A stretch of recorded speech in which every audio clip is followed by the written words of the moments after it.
Employer une aide à domicile va coûter un peu plus cher à certains ménages. Cette semaine, les députés ont voté la suppression dès 2013 du régime dit du forfait, système qui permettait à un tiers des particuliers employeurs de payer moins de cotisations sociales.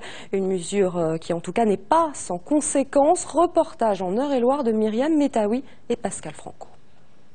Didier Kropp, professeur indépendant, donne des cours à domicile de maths et physique-chimie.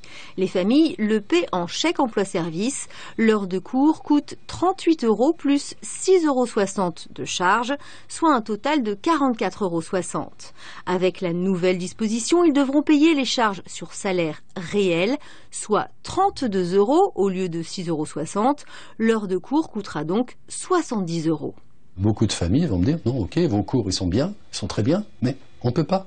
On ne peut plus les payer, on peut plus payer à ce tarif-là. À l'exception, peut-être, des familles que je peux avoir parmi les plus aisées. Les familles très riches, disons. Mais toutes les familles qui font appel à moi sont souvent ce qu'on peut appeler de la classe moyenne, voire des gens un peu modestes. Et bien tout cela, ils ne pourront plus prendre de cours. Ils ne pourront plus prendre de cours avec des profs particuliers indépendants. Cette mesure, censée protéger les plus petits salaires, nombreux dans les emplois à domicile, aura vraisemblablement peu d'impact pour les entreprises qui risquent de baisser les salaires.